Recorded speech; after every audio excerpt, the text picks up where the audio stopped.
पहले मुझे ये बता दें कि भाई हम क्यों हायर करें। अगर बाहर जाना है, किसी और मुल्क की शहरियत लेनी ही है, तो खुद मैं फॉर्म भर लूंगी। मुझे पता है मैं क्या एलिजिबिलिटी है मेरी, क्या नहीं है। मैं क्यों हायर करूं किसी कंसल्टेंट को? बड़ा कॉमन सवाल है सर, लेकिन उससे पहले कि आपका बहुत-बहुत शुक्रिया कि आपने अपने पॉडकास्ट में बुलाया और मेहमान बनाया, तो इट्स एन ऑनर। और ये बड़ा कॉमन सवाल है, क्योंकि मैं रोज़मर्रा की बुनियाद पे कंसल्टेंसी करता हूँ, हज़ारों लोगों से मिलता हूँ।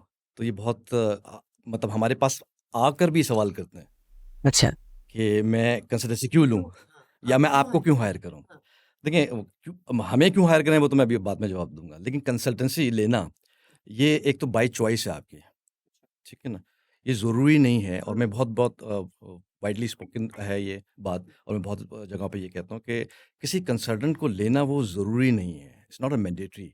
और अगर आप समझते हैं कि उसको वैल्यू उसकी आप समझते हैं, तो फिर आपको लेना चाहिए। वैल्यू कैसे आप समझेंगे? कि आपको ये पता है कि इस कंपनी को या इस कंसल्टेंट को डूज़ तो पता ही है, वो मुझे भी पता है। एप्ली लेकिन इसको डोंट्स भी पता है बिकॉज़ ऑफ द एक्सपीरियंस कि क्या नहीं करना चाहिए। ठीक है। और किस तरीके से एक अच्छी मेटिकुलस एप्लीकेशन बना के सबमिट करें ताकि उसके चांसेस ऑफ रिफ्यूज़ल कम हो कम जाएँ। से कोई अगर ये बात करता है जो कि आम हमारे जो है वो माशरे में होती है, इस इंडस्ट्री में बहुत नोटोरियस इंडस्ट्री है एक्चुअली।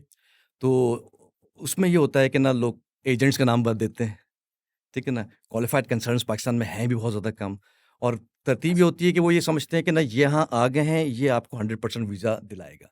फिर यहाँ पर आपके जो है वो एक कहना चाहिए ना कि ना मैजिक जिस तरह से लोग दिखाते हैं मदारी वो सब। हाँ, जी। लेकिन सॉरी मैं आपको यहाँ रोक रही हूँ आदिल साहब। मुझे ये बताएं कि क्योंकि बहुत सारे केसेस ऐसे भी हुए हैं कि जहाँ अवाम का पैसा जाया हो गया है, उनके साथ धोखा हो गया है। एक तो रिफ्यूजल तो हुआ ही, कहते हैं ना, एक दफा अगर रिफ्यूजल हो जाए तो आपके बहुत ही एक या अजीब आपका रिकॉर्ड खराब हो जाता है दूसरे और ममालिक के लिए भी। लेकिन उसके साथ साथ उनके साथ बेचारों के साथ धोखा भी हो जाता है, क्योंकि वो ऑथराइज्ड कंसल्टेंट्स नहीं होते। जैसे आरसीआईसी है, जारिश कनाडा के। कैनेडियन गवर्नमेंट की आपको ऑथराइजेशन जी, मिली मुझे बिलीव है पाकिस्तान उनकी में तरफ से। उनकी तरफ से बिलीव है रजिस्टर्ड कंसल्टेंट। मेरे बड़े भाई भी रजिस्टर्ड कंसल्टेंट हैं, कैनेडियन हैं। तो हमारी तो लेगेसी है, फादर भी कंसल्टेंट थे। जी जी आई नो। तो हम तो एक लेके चल रहे हैं और इसीलिए बहुत ज़्यादा कोशिश ये होती है कि एक्सीलेंस पे काम करें। But the only problem is हमारे अवाम के अंदर प्रॉब्लम है, जिसके लिए मैं कोशिश करता हूँ कि मुख्तलिफ प्लेटफ़ॉर्म्स के ऊपर जाकर आगाही फराहम करूँ। चाहे उसमें कुछ भी आपको जो है ना एफ़र्ट करनी पड़े, ताकि जब उनको आगाही होगी तो बहुत सारी चीज़ों से बच जाएँगे।